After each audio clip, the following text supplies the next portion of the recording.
cuando fue alcaldesa del Cantón Baba. En este momento se entrega la palabra a la legisladora Katiuska Miranda. La gestión de riesgos es un tema especialmente sensible para mí como manabita y mantense, porque cuando hablamos de riesgos no hablamos solamente de los riesgos naturales. Nosotros hemos tenido que confrontar riesgos antrópicos en la ciudad de Manta, en pleno centro, con fiestas del comercio en el año 2001, la caída de un avión de carga. Perdimos amigos, vecinos, y confrontamos nuevamente el 16 de abril del 2016 un desastre natural, un desastre de 7.8 grados, no visto para nosotros desde el año 1998, que tuvimos también el terremoto en Bahía de Caracas. Y podemos seguir así, que en el año 97 tuvimos fenómenos del Niño y el deslizamiento de la Josefina, algo que no se olvida, en el año 93, que afectó más de 75.000 personas y sobrepasó montos de más de 500 millones de dólares. Cada uno de los desastres que se citan tienen pérdidas humanas irreversibles que marcan a cada familia ecuatoriana. Y en esto nos conlleva mirar que un ejemplo de aquello es que en el año de 1997 las inundaciones por el fenómeno del Niño llegaron a representar casi el 15% del Producto Interno Bruto del Ecuador. Todos estos episodios han demostrado que hay que fortalecer el Sistema Nacional Descentralizado de Gestión del Riesgo que se establece en la Constitución 2008, como habían citado otros colegas asambleístas, y que se habla de la preparación, de la prevención y la resiliencia. Pero para todos los que vivimos como ciudadanos y que no están a veces en la parte técnica, es el antes, el durante y el después. Pero no lo decimos de teoría. Aquí comparto hoy día la Asamblea Nacional con algunos compañeros que tuvimos que confrontar. Efectivamente, en mi caso también fui inventariadora del tema de los daños que se causaron en el terremoto de Bahía, y en el caso del terremoto del 2016 también me tocó confrontar todos los temas para infraestructura y vivienda. Y comparto con la ponencia de un compañero que dice: no es lo mismo vivir que estar sentado en el escritorio, porque eso nos sucedió a quienes estuvimos ahí. Comparto también con mi compañera asambleísta del bloque UNES. Cuando hay que decidir, parece que cuando están los organismos de control creen que estamos en espera de tomar decisiones que dependen miles de familias en ese momento. Poner electricidad, agua y mínimamente podernos conectar nuevamente al mundo. Nosotros tuvimos la pérdida de los principales centros urbanos de nuestra provincia, así como los hermanos de la provincia de Esmeraldas y otras provincias. Pero considero que indiscutiblemente la vivencia nos hace mirar qué sucede.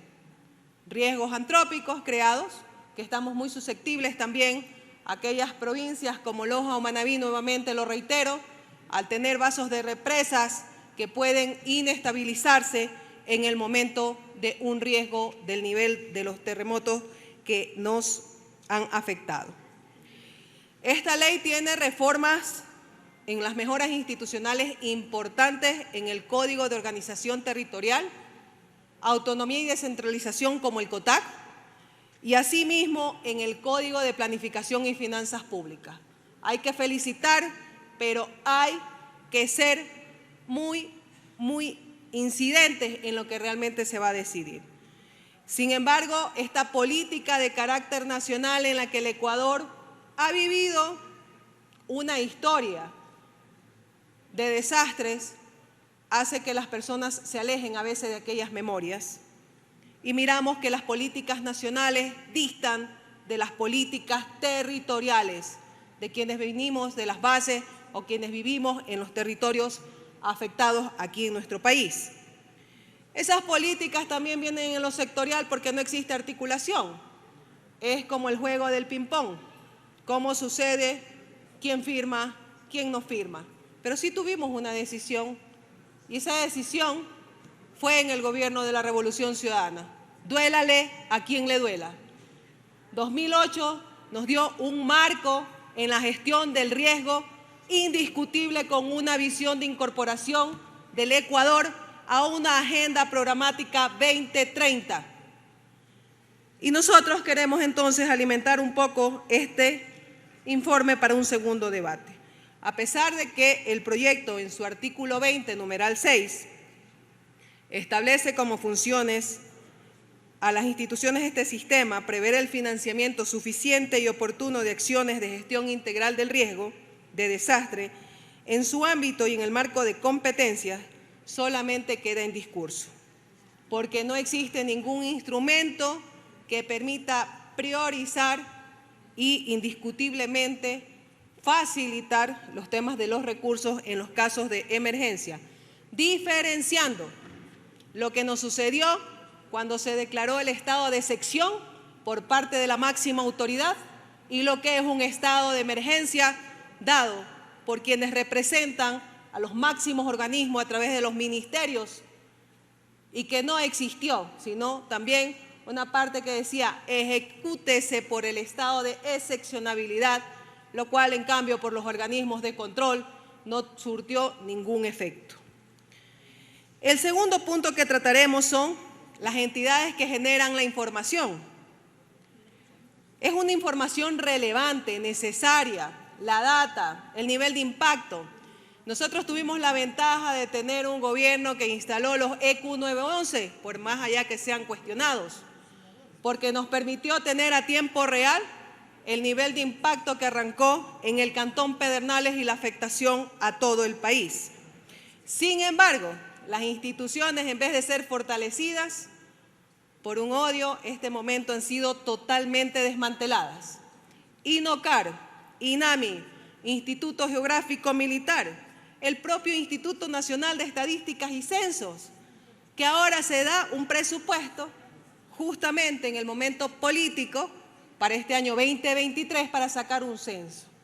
Un censo que tenía que haber estado con una data de hace aproximadamente 2 años atrás. Y no nos olvidemos algo muy importante que hizo nuestro compañero ponente. El Sistema Nacional de Información fue premiado a nivel de bloque de Latinoamérica, pero resulta que cuando vamos a buscar información está con una data del año 2017. A pesar de que el artículo 44 de esta ley también reconoce la importancia de la información de la gestión integral del riesgo, no brinda tampoco las herramientas concretas que impidan la reducción del presupuesto. Y esa reducción del presupuesto está al vaivén cuando se generan las proformas, que por cierto ya se cerraron en septiembre de este año, y miremos cuánto se le definió para el sistema de gestión de riesgos del Ecuador, y que esa información o ese presupuesto no sea menos que el anterior y nos permita salvar vidas, porque cualquier desastre puede suceder en cualquier momento. Podemos tener los mejores institutos o las mejores investigaciones, no es predecible, sobre todo en lo natural. Pero vamos a hablar un poco más allá. Como muestra, un botón de lo que sucede. Los propios funcionarios de este gobierno del encuentro, el director nacional de gestión de riesgos, en febrero de este año, dijo que han tenido un recorte de personal de 700 funcionarios a 400 funcionarios para 18 millones de ecuatorianos. Con toda la inversión que tenemos. Gracias, señor presidente. Y de ahí podemos decir que existe un desmantelamiento total. Además, de 84 vehículos, 46 solamente están operativos.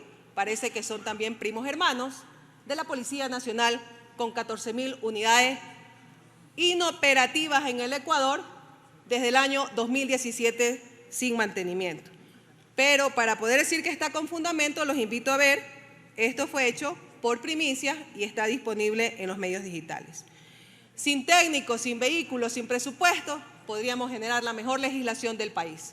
Sin embargo, nosotros tenemos que tener claro que tenemos que cambiar de la retórica a la acción. Y cambiemos el título total del país o la banca. Es necesario sensibilizar, es necesario sentir. No solamente que se nos diga, y somos muy agradecidos los manavitas del presupuesto que se financió un desfase de 100 años nosotros por el impacto que tuvimos territorialmente. Pero con el COVID, haber subido 50 es haber retrocedido 50. Pero también quiero sugerir, señor presidente, no solamente hablar de riesgos naturales y antrópicos, incorporar en la comisión a consideración el tema de los riesgos biológicos y la bioseguridad, que cursan mucho más allá de la salud pública y que ha marcado al Ecuador una trascendencia. Seremos de las pocas generaciones, y voy a decirlo en mi caso específico, haber cursado un desastre antrópico, un desastre natural y un desastre biológico y de bioseguridad en el Ecuador y el mundo entero. Adicionalmente, también para concluir, señor presidente, quiero referirme que existe una ausencia en la alineación y referencia de los objetivos globales del marco de Sendai para la reducción de riesgos y desastres. Y es importante recordar que el Ecuador lo firmó en la Conferencia Mundial sobre Reducción de Riesgos y Desastres en el año 2015. Finalmente, nosotros podemos salvar millones de vidas, pero tenemos que lograr cambiar el pensamiento de los gobiernos de turno. Y aunque no fuera así, debemos obligar como legisladores a que el Ejecutivo planifique y ejecute, tal como sucedió hoy día ante el incumplimiento de un Plan Nacional de Desarrollo, que se supone que es el norte a donde deberíamos apoderar todos los ecuatorianos y hemos esperado. Por mi provincia y por mi país, muchísimas gracias, señor presidente. Gracias, colega asambleísta.